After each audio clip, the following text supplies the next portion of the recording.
ہے، تو میری دلیل ہے، تو میرا برہان ہے. یہ لوگ تجھے مٹانا چاہتے ہیں.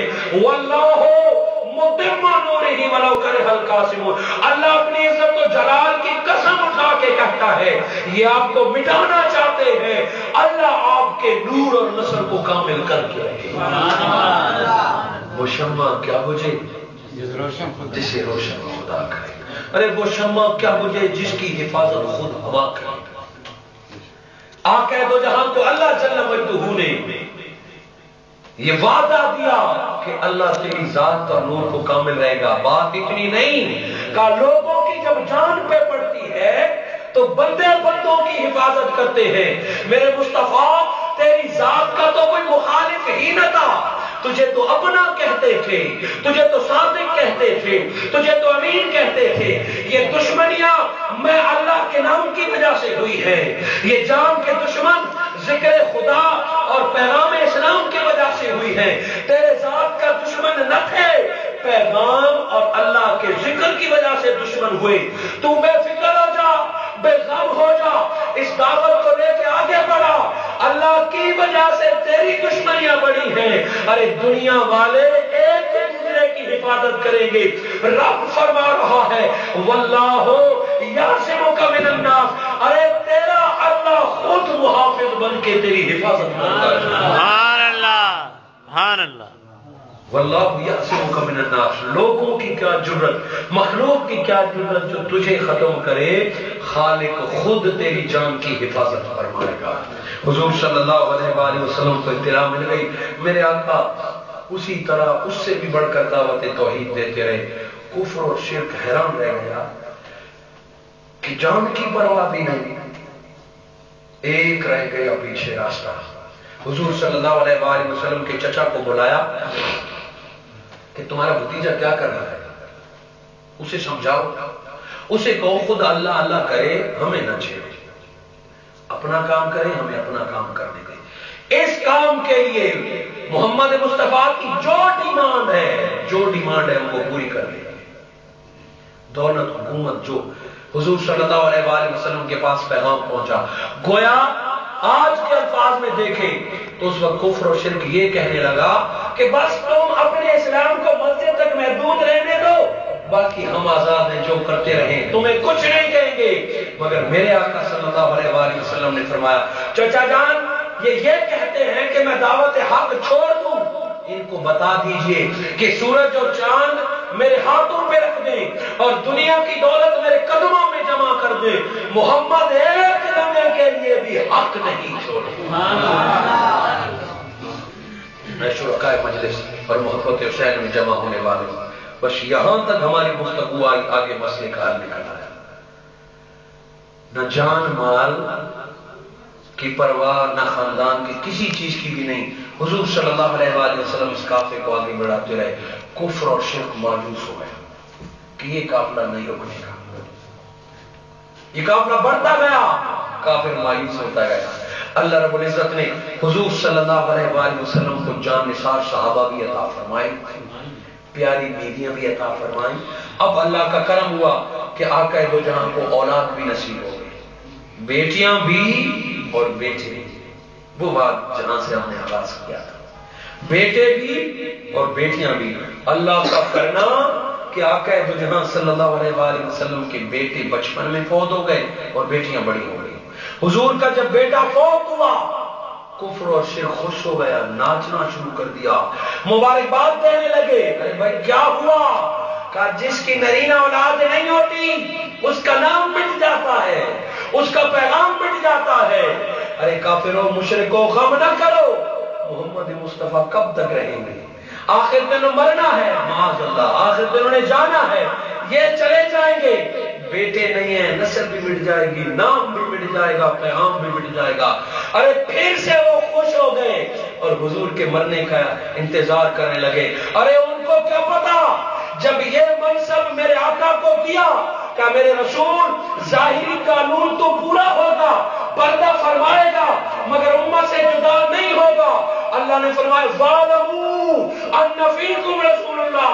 جان لو اے لوگو ابو بکر عمر تم بھی جان لو، اور 1500 سال بعد روہنی میں بیٹھ کے قرآن سننے والوں تم بھی جان لو، اور قیامت تک پیدا ہونے والے تم بھی جان لو، زمین کے اوپر ہو یا قبر میں چلے جاؤ، تم جہاں جہاں ہوگے ان فیکم رسول اللہ، میرے رسول کو اپنے درمیان پاؤ۔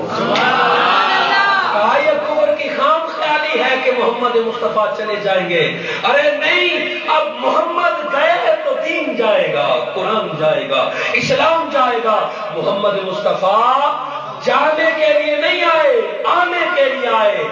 قرآن نہیں پڑھتے، جب بھی مصطفیٰ کی بات ہوئی تو جاءکم کی ہوئی کہ تمہارے پاس آئے، جانے کی بات میں رب نے نہیں کی تو تم کون ہوتے؟ آ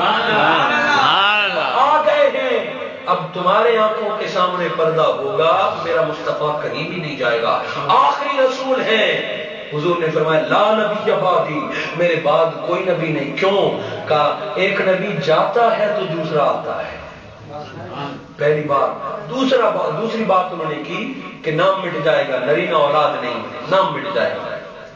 حضور صلی اللہ علیہ وآلہ وسلم کے نام پر خوش تھے، ارے انہیں کیا پتا نام مٹتے کیسے ہیں اور بڑھتے کیسے ہیں۔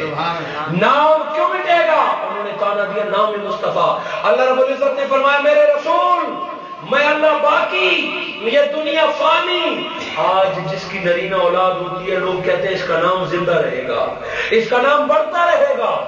یہ اس دور کی بات نہیں، آج کی بھی ہے۔ کسی کو اللہ نے بیٹے نہیں دیے، اس کی بیٹیاں ہوں، جائیداد ہو، وہ رئیس ہو، اس کی ملیں ہوں، اس کے پاس حکومت ہو، لوگ کہتے ہیں بیچارے کے بیٹے نہیں، بعد میں نام لینے والا بھی کوئی نہیں ہوگا۔ یہ انسانی فطرت ہے۔ یہی بات حضور کو کہ ان کا لینے والا کوئی نام نہیں ہوگا۔ آقا دو جہاں نے فرمایا دنیا والے مٹ جائیں گے، نہ بیٹے رہیں گے نہ ماں باپ رہیں گے، یہ دنیا فانی تو ان کا نام بھی فانی۔ میرے مصطفیٰ تیرا نام نہیں مٹنے کا، جب تک تیرا رب رہے گا تب تک مصطفیٰ کا نام رہے گا۔ کیوں؟ کہ دنیا والے ایک دوسرے کا نام لیتے ہیں، اللہ نے اپنے اوپر لازم کر لیا ہے ان اللہ وملائکتہ یصلون علی النبی۔ لوگوں ایک دو دفعہ نہیں بلکہ ہمہ وقت اللہ خود بھی نبی کا نام لے رہا ہے اور فرشتوں کو بھی لگا دیا۔ تو اللہ ہے اور رہے گا، جب تک اللہ رہے گا تب تک نام مصطفیٰ رہے گا۔ سبحان اللہ۔ اس بات کی خام خیالی سے بھی نکل جاؤ کہ نام مصطفیٰ نہیں رہے گا۔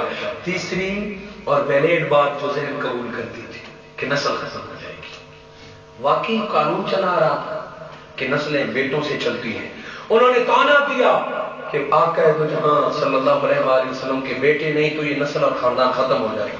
سارے محبت کرنے والے کے دلوں میں یہی خدشہ، دشمن تو اپنی جگہ، محبت کرنے والوں کا بھی یہی خدشہ۔ انہوں نے جب حضور کو اس طرح کا تانا دیا، میرے آقا کے دل پر بھی بوجھ آیا، آنکھوں میں آنسو آ گئے۔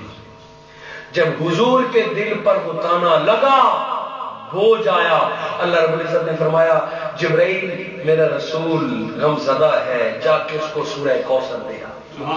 جبرائیل علیہ السلام آئے اور فرمایا انا اعطیناک الکوثر، اللہ کے حبیب غم نہ کریے، اللہ نے آپ کو کوثر بخش دیا ہے۔ فصلی لربک وانحر، آپ اپنے رب کی نماز پڑھیے، قربانی دیجئے۔ یہ جو دشمن خوش ہو رہا ہے کہ نام مصطفیٰ مٹ جائے گا، رب وعدہ فرماتا ہے آپ اپنی نماز اور قربانی جاری رکھیے، آپ کا دشمن ختم ہونے والا ہے۔ اب بڑی توجہ، جو مشکل چند جملے ہیں اس کا اب وقت ہے، آگے بات پھر آسان ہے۔ حضور کو تانا ملا کہ بیٹے نہیں ہیں۔ سورہ کوثر کے بہت سارے ترجمے، لفظ کوثر کے کم و بیش 16 معنی ملتے ہیں، اس سے بھی زیادہ ہوں گے۔ لفظ کوثر کے مفسرین کرام نے ترجمے فرمائے، حضرت عبداللہ ابن عباس سے لے کے آج تک سارے معنی درست ہیں۔ کہیں ہے نا اعطیناک الکوثر، اے میرے رسول ہم نے آپ کو حوض کوثر عطا فرمایا، یہ درست ہے۔ حوض کوثر اس تالاب کا نام ہے جہاں آپ جیسے جنتیوں کو پانی پلایا جائے گا۔ کوثر کا دوسرا معنی علماء کرام نے فرمایا میرے رسول ہم نے آپ کو کثرتوں کا مالک بنا دیا، یہ بھی درست ہے۔ اے میرے رسول ہم نے آپ کو بہت بڑی امت کا نبی بنا دیا، ہم نے آپ کو بہت زیادہ دولت و عزت و فضیلت سے نواز دیا، یہ سارے معنی یہ درست مگر میری بات پہ بڑی تو